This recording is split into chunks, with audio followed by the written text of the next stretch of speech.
and desperately wicked. It's desperately wicked. Your heart, your mind is going to tell you every excuse you got in your mind to keep doing what you want to do. That's right. To rely on, it's going to hang you up. It's going to always make a provision for you to do the wrong thing. And you're going to tell yourself stuff like, I'm working on myself. Right. It take time. Right. That's what you're going to tell you. That's the excuse we give ourselves. I understand. But when you broke and you down on your luck and you got to make something happen, you don't waste time. Right. You don't. You going to make that happen. Right. Why we waste time with God? Why we playing on God's time? Amos chapter 3. Me personally, I don't feel like I'm playing on God's time because some things that I feel like. Why? That's what your heart telling you. That's what your heart telling you. I'm telling you, we just read it.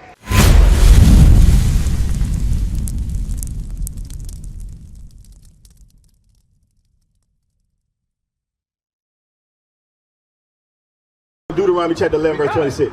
It's not with a certain group, it's with God. Right. No.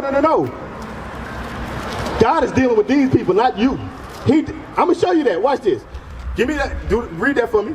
Deuteronomy chapter 11 and verse 26. Behold, I set before you this day a blessing and a curse. A blessing if you obey the commandments. So God said, I set before you this day a blessing and a curse, right? Just like on the Matrix, he gave him the red or the blue pill, right? You get to choose, right? That's your choice. You either get to choose the blessing or the curse. Which one you choose? You thinking too long about that. What is what though?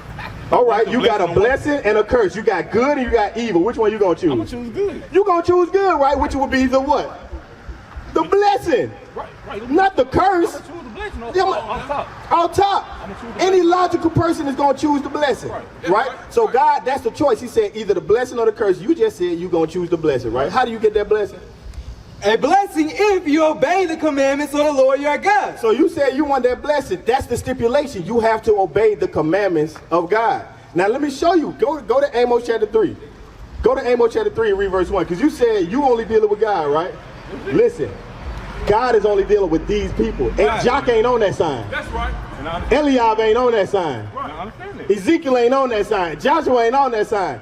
But the 12 tribes of Israel, Judah on that sign. Right. Ephraim on that sign. Right. Benjamin on that sign. I know I'm part of that tribe, right? Right. So if I know. So what you telling me what you do don't affect none of us and what we do don't affect you? What I'm saying is, if God knows what my state of mind is and what my heart is at, and he know I'm part of that Jeremiah tribe. 17. He know I'm part of that tribe. Verse 9. Yeah. I personally just gotta know that God is real and God created all of us. But look what God say about your heart. I don't have to Watch what God say about your sway heart. about. Nah, I get that. Watch what God say about your heart though. Read that. Jeremiah chapter 7 and verse 9. The heart is deceitful. Hold on, whoa. God said the heart is what? Deceitful above all things. Your heart is deceitful above. So God, you're right. God do know our heart, and He know we just be talking. Right. He know God. Like Day of Atonement coming up. You don't even know what that is, but Day of Atonement is a very important day, right? And a lot of us ain't even keeping it right because we don't have godly sorrow. Because why? He knows our heart. We don't go around every day begging God for forgiveness, do you? No, I think God's waking me up. Yeah, we thank Him, but we don't beg Him for His mercy. We act like it's given to us, like we're supposed to have it. Right. We don't prepare ourselves throughout the year. We wait for one day to try to get right. God is giving us a whole year to get right, and we wait till that hour before that day to be like, all right, God, I'm good. I'm going to change, and I'm going to keep your Day of Atonement. I'm good now. Right. No, that ain't godly sorrow, because you're going to do the same thing tomorrow. Right. You don't have godly sorrow. That's why He said the heart is what? The heart is my bad. The heart is deceitful above all things and desperately wicked. It's desperately wicked. Your heart, your mind is going to tell you every excuse you got in your mind to keep doing what you want to do. That's right. To rely on, it's going to hang you up. It's going to always make a provision for you to do the wrong thing, and you're going to tell yourself stuff like, I'm working on myself. Right. It take time. Right. That's what you're going to tell you. That's the excuse we give ourselves. I understand. But when you broke and you down on your luck and you got to make something happen, you don't waste time. Right. You don't. You going to make that happen. Right. Why we waste time with God? Why we playing on God's time? Amos chapter 3. Me personally, I don't feel like I'm playing on God's time because some things that I feel like. Why? That's what your heart telling you. That's what your heart telling you. I'm telling you, we just read it. What we just read? Let us have the conclusion of the whole matter. Fear God and do what? Keep His commandments. But you say, I'm not going to keep the commandments. I didn't say that. All I said was, I'm not going by religion. Right, you don't even know what God you serve, bro. No, I'm only serving the one God that created all of this. Well, who is that? Nobody knows. You do know. How you gonna? That's like saying I'm in a relationship with a woman I don't know. How you don't know your Lord? How you don't know your God? That's how we getting catfished.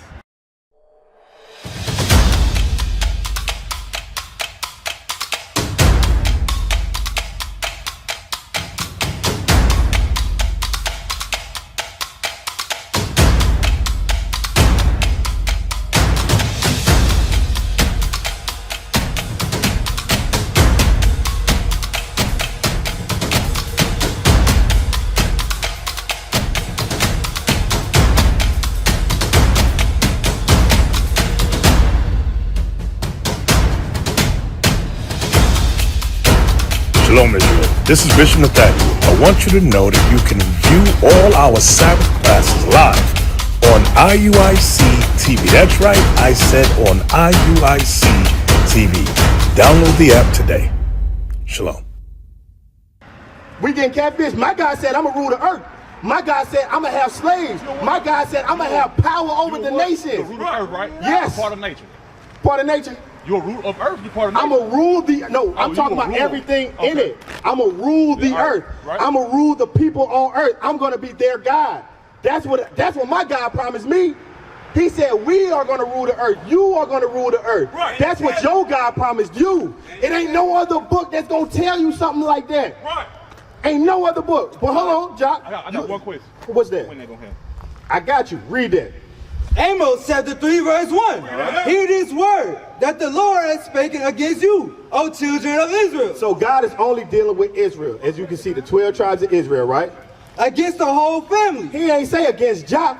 He said against the whole family. which I brought up from the land of Egypt, saying, you only have I known. He said, y'all the only people I know. Of what? Of all the families of the earth. I created all these people, but y'all the only family I know. That's why he gonna do what? Therefore, I will punish you for all your iniquity. Let me show you how God a black man. Because you take your kid to the park, right? You say, hey, you see them kids over there jumping up in the mud? You better not go over there and play with them. If you do that, I'm gonna whoop you. You come back, he up in there jumping up and down playing with them kids. You gonna whoop all them kids? You gonna tear your son up, ain't you? Because you told him not to do that. That's why God said, y'all the only people I know. That's why I'm going to send y'all into slavery. That's why I'm going to have people rule over y'all. That's why I'm going to have people rape your wives and your mothers. I'm going to have that happen to you because you broke my commandments. What other book is going to tell you why that happened to our people? No other book. The Bible tells us that. And a lot of people that came from Africa were sold as prisoners of war too. Right? From other tribes. Now understand, we not Africans. I know that. The Africans sold us. That's why they say black on black. You said it comes from ancient Egypt, right? Yep. So, in ancient Egypt, they were selling. We were slaves. They were selling each other. Where the Egyptians was in power, they had other nations under them. Yeah, they were black too, though. Yeah, they were black, Yeah. and they had black people in slavery. Right. The Israelites, Right. they had Mesopotamians, they had a lot, they had Arabs, they had a lot of people in slavery. No. Don't get us confused because we the same color, we the same people. No, the Israelites are black. The Egyptians, the ancient Egyptians are black. They not them Arabs over there right now. They black. They were the ones in power and they was the ones ruling over us. They was the ones selling us. They were, like, give me that on Joel 3 real quick. Joel 3. And we gotta shut it down. We gotta get out of here because it's dark. But, man, we got a school. I got you. I'm gonna show you something, though. Joel chapter 3, read verse 6.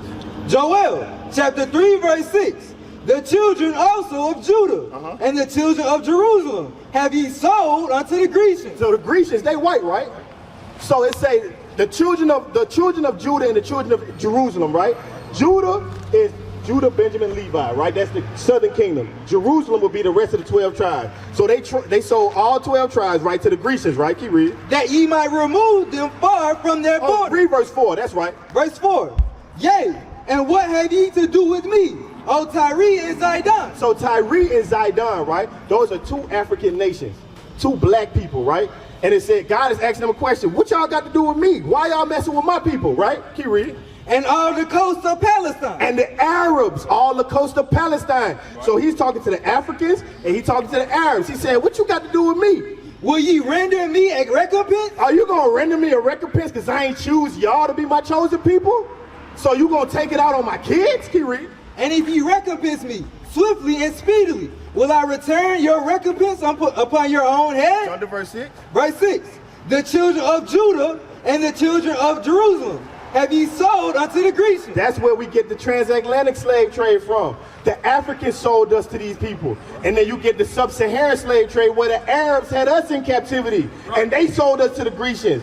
That's why when a black man walked to me and said, he's Muslim, I'd be like, bro, that's another form of Christianity. That's just another slave master. This is your book. Christianity is not your religion, though. Right. Christianity is a lie. But this right here, this is your book. This is where you're going to learn about your God, the one true living God. Across the earth, the prophets move. From city streets to distant lands, the message is the same.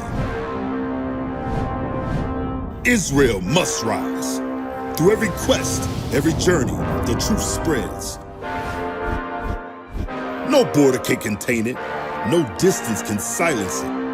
Our nation lives in every moment. In joy, we celebrate marriages. In sorrow, we honor our dead. On the Sabbath, we gather as one. Families rejoicing together, bound by the commandments of God. Yet are we tried. From the stones in Kenya to the hatred in Montana, we endure as a soldier of the Lord.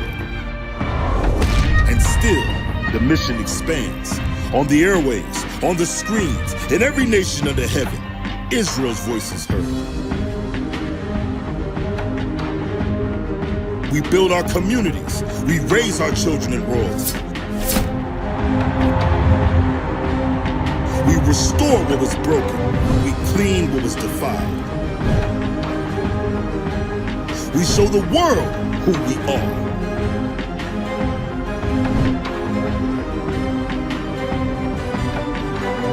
This is Israel united in Christ. Nation in motion. Nation endures.